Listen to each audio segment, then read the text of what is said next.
Hey guys, John and Wendy Williams here with the Short-Term Rental Authority podcast. And you may know us. We used to be the cash flow couple. That's right. That's right. We used to be the cash flow couple, but we have rebranded ourselves. It's official. We are back and badder than ever. Right. So is this is this episode 1? Episode 1. Okay, episode 1 on the new Short-Term Rental Authority podcast. That's right. Yes. So the purpose of the podcast is to help make you the best short-term rental operator ever.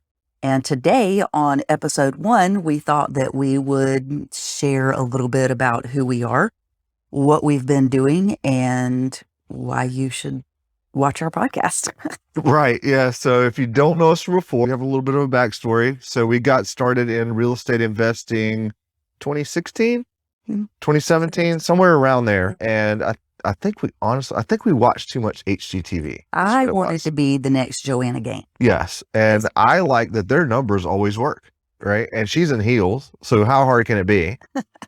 Well, Joanna's not in heels. Oh, that was the other lady. That was the other lady, the blonde lady. Yes, yes. Eric was her husband. I remember. She was in heels. She was all the time. Either way, the numbers worked, right? So we said, hey, let's go do fix and flips. And that was our foray into real estate investing. And we did do a few of those. We did, I want to say 4 or 5 fix and flips. It was important that. Before we realized, okay, that's a job. Yeah. Right. And as a consequence of that, we ended up with a buy and hold. Simply because we put too much money into one of the fix and flips. And so we decided, okay, we'll keep it as a rental because that's an exit strategy. And we did that, and we had a lot of our money tied up in it. I think we were doing that all cash at the time. And what happened was, in the meantime, a couple that we knew at the time said, hey, let's go on vacation together as a family. And our sons were friends, and we said, okay, let's go. That'd be great. Let's go down to Florida. And they said, hey, instead of staying in a hotel, we're going to stay in this thing called a VRBO or VRBO. And Wendy and I, we hadn't heard of that even at that time. And our whole experience was, hey, if you went to Florida on vacation, you stayed at a hotel or something, right? But they were like, no, we could stay at this house. It'd be great. It has a pool. And so we said, okay, let's do it. And we went down there and we stayed in this house. It had the pool. It was screened in. Kids loved it. Enough room for two families, and it was a great experience. But when we got back from that trip, Wendy said, you know what? And I should say at the time we lived in a house with a fully furnished basement, and it didn't have a kitchen, but it had a full bath and private entrance and a big open space. And we had been using it as our movie theater room. So I'd put a giant TV down there, 80-inch screen and surround sound. Red. Yes, it had the red. The great pictures on the wall of all the Back to the Future, Star Wars, and it was set up as a movie theater. But Wendy said, you know what I'm going to do is I'm going to put a bed down there, and I'm going to advertise that on Airbnb and maybe VRBO. I think we went to VRBO as well. Right. And we're going to make some money. And my thought was, there's no way I want to do that. I don't want to be a part of that. John was not on board. It sounds like people in my house that I don't know, right? But guess what? We did it anyway. Yes. So it happened anyway, because when he kind of persuaded me that maybe that was the let's try it was kind of the thing. Let's try it. Let's just try it. And my thought process at the time was, okay, we'll try it. And I don't know if we mentioned, but we're in Charlotte, North Carolina market. And when I say we're in Charlotte, North Carolina, I mean the house that we were living at the time was 30 minutes outside of Charlotte, North Carolina. And 30 minutes outside of Charlotte is very rural. Kind of rural. So we live in a neighborhood, but across the street from the neighborhood is a turf farm and a cow pasture. And so my kind of thought process was, nobody's going to come stay here anyway. It's not a vacation destination, whatever. But lo and behold, first guest came, don't remember them. Second guest came, and it was a guy here for a work assignment. And he stayed for 3 months. And I was kind of like, Wendy, this doesn't feel like we're trying it. This sounds like a really big commitment. But we did it. We accepted the guest, and it turned out to be one of the best guests ever. Yeah, he went home on the Yeah, he was here for work. He went home on the weekends, paid for the whole time. It was great. He was at work all day. He basically slept here. And a couple of months after that, we were sitting around, kind of talking business and what we were going to do next. And it was kind of the end of the month, so I was expecting that rent check from the long-term rental that we had. Remember the fix and flip that we turned into a rental? And it was about $970 check, something like that, after property management. And I looked down at my phone at the Airbnb app and I realized, okay, that month we had made $1,200 in the basement. So $970 for this long-term rental that we had hundreds of thousands of dollars in versus $1,200 in this basement that Wendy had bought this bed from Craigslist on. And we maybe had $2,000 down there. Maybe $2,000. If I included the TV and all the other stuff we had, maybe four. Yeah, that sounds about something like that. But the return on investment was obviously way lopsided. And at that point, we had an epiphany and said, you know what? We're in the wrong business. Well, I enjoyed doing it too. Yeah, she did. I used to handwrite notes to the guests like, welcome Williams family. And, I used to clean it myself and the whole 9 yards. Well, that's your way of saying you were the hostess. Wendy liked hosting. Yes. She liked being the hostess with the mostest. I liked being the hostess. Which she likes to say quite often, but yes. And but that was our thing, was we were like, okay, how do we get more of those? And we realized that, okay, there's a way to go expand that doesn't require, we have to go buy all these places, right? And so we did. We went out and we expanded into Charlotte. We had 5 houses. We got up to 7. We went back down. We went back up. So we had several of those going on, and we basically learned how to operate and how to expand and how to do all those things, and that became our niche. And then since then, we've moved on to other markets in North Carolina. We now have both homes and apartments. We've done apartments. And we've had the privilege of coaching people over the past couple of years. From all over the country. Not only in our market, sorts of markets. Mostly U.S., some international, some Canada, mostly in the U.S. So that's kind of our experience level as far as who we've dealt with. But we found that, hey, you know what? This works in almost every market. And it's not just like we learned when we first started. It's not just vacations. Not just vacation rentals. I think that was a really big epiphany for us. It was, yeah. Because you think Airbnb and your maybe personal experience with it is, okay, I've done that when I went to the beach, or I've done that when I went to the mountains even, or some kind of vacation spot.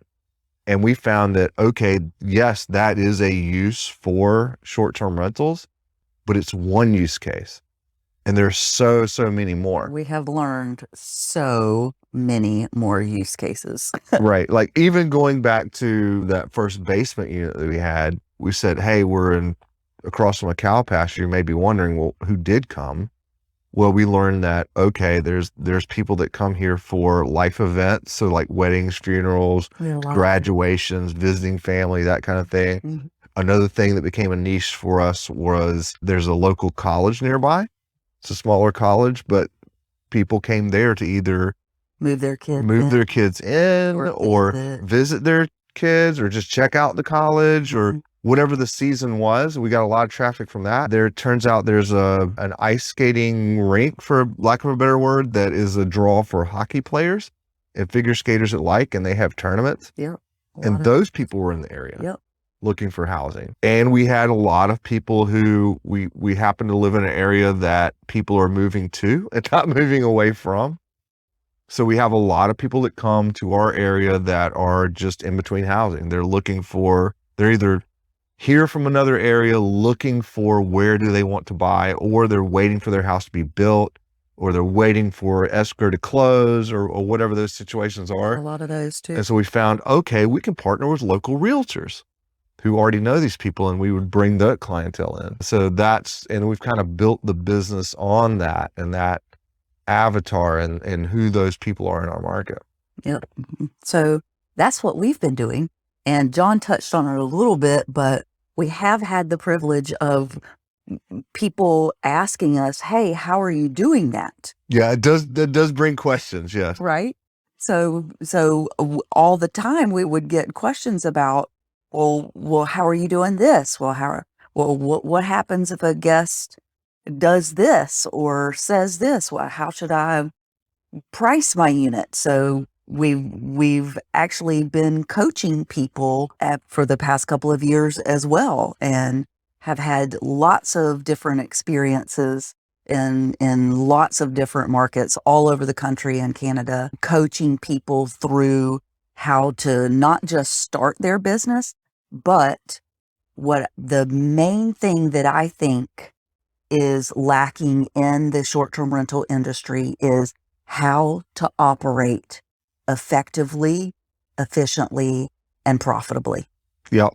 That's exactly what's true. lacking. And that's what we hope to accomplish here in the Short-Term Rental Authority podcast, is to help make you the best operator ever and help you learn how to operate effectively, efficiently, and profitably, because there's a lack of, dare I say, good advice out there. I think there's a lot of well-intended advice. If I said that, it's well-intended, but it's from oftentimes it's from a perspective of that particular operator and what market they are in. Mm-hmm. And their experience as an operator. And sometimes that just doesn't translate to somebody else, or it doesn't translate to someone who is trying to scale and have 10, 15, 20 of these, not just one vacation rental. Yeah, right? That's really interesting, you using the word perspective, because I think that's what we bring to the table is perspective, because we've had so many different coaching clients that from all over the country and all different types of markets. Yes, some of them have been vacation rentals, but some of them live in places just like ours where Charlotte is just not a vacation destination. It's not. Right? Nobody gets into the car and says, hey, let's go vacation in Charlotte, right? Yeah, for sure.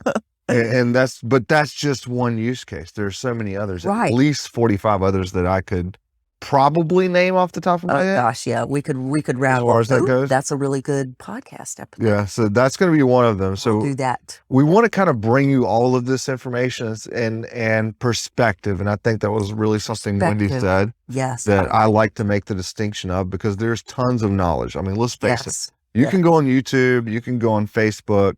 There's lots of knowledge, and there's lots of different talking heads. There's lots of different, places that people are coming from. But I think what's super valuable, and what I found most valuable, and the people that I've gotten the most value out of, was perspective of someone who can see around the corner that I haven't been around yet. That's a good, right. Ooh, that's good. And that's really what I need.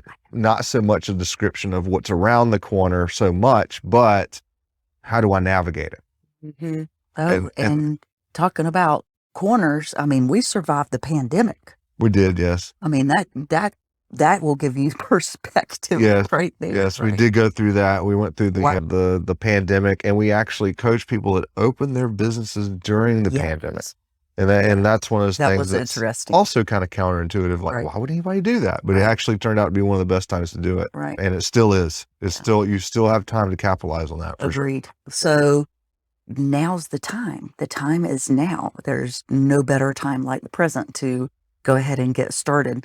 And that is one of the things that we are going to be talking about in the podcast. So we'll have episodes on, like we said, what are the different use cases of all of short-term rentals? How do you find those people? How to find those people. That's a good one. How to choose the right property, what to put inside the property once you get it. How many nights a month do you have to get it rented to make a profit? Yeah, the numbers. The numbers. I rarely hear about numbers. Yeah. Unless it's these high-end numbers like, hey, I did 10 grand Right. this month. And they're like, okay, well, what are your expenses? Right. Right. Let's get into that Yes. and figure that out. Let's, Yes. right? Do What it. did you net? That's where I'm really And interested. we're Yes. going to literally pull back the curtain and let you see inside our business and show you real numbers of exactly what we are doing. And I think people would really like to see that, don't you? I do. Yeah. I think it's one of those things. Transparency is a big deal. Yep. And software tools, how to automate your business, because we use a lot of software tools, We and do. John is the software master. Yeah. We not only use software tools, but we know how to use them expertly, Ooh. which is a thing. And then there's also what team members do you need? Because you're not doing this alone. No, You're not. If there's you're going to no way. build this and you're going to scale it into a business, No way. you need team members. Yes. I'm certainly not cleaning all those units. Well, it's even more than cleaners. That's the obvious one. I'm not cleaning to Yes. begin with, because I am a terrible cleaner. You remember that time that I had to go I clean? do remember that time. Yes. And that was That was the worst review we ever got. that was the worst cleanliness review. And Wendy was kind of upset about it because she knows that she's the one that cleaned it. Really hard. I tried. And Really they said, hard. you need to fire your cleaner. And I said, yes, we do. And I also said, yes, we do. So I got fired as the cleaner. Yes. Thank God. So please do not clean your own units. Yes. Right. We could tell you how to not have to do that. Yes. But what we can do is tell you how to find cleaners and how to hire cleaners, what questions to ask, and how to train them, and how to do quality checks going behind the cleaners, and the whole cleaner process, how to do a checklist. Oh gosh, we've got it covered. I think you've mentioned about 30 hours of episodes now. Yes. Right. That we need to do. We have a lot to say, and we have a lot to talk about. And I think that if you like what you have heard so far and you are interested in listening to some more podcasts, then like us and click that follow button so that you get notified of the podcasts that are coming up. And that's all I have to say about that. Okay. You have anything that you want to add?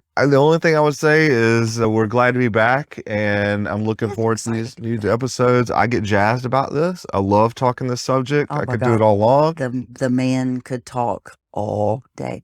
You know what? You do talk all day. I do. About- Yes. About pretty short much. terms Yes. with the coaching. I do. Sure. And so do you. Yeah, that's true. So we might as well be talking to you guys. Might as well be sharing our knowledge with everyone here. So we're glad to be back. We're so excited to be back with a Short-Term Rental Authority podcast, where we help you become the best short-term rental operator ever. Until next time. Excellent. On to the next. On to the next.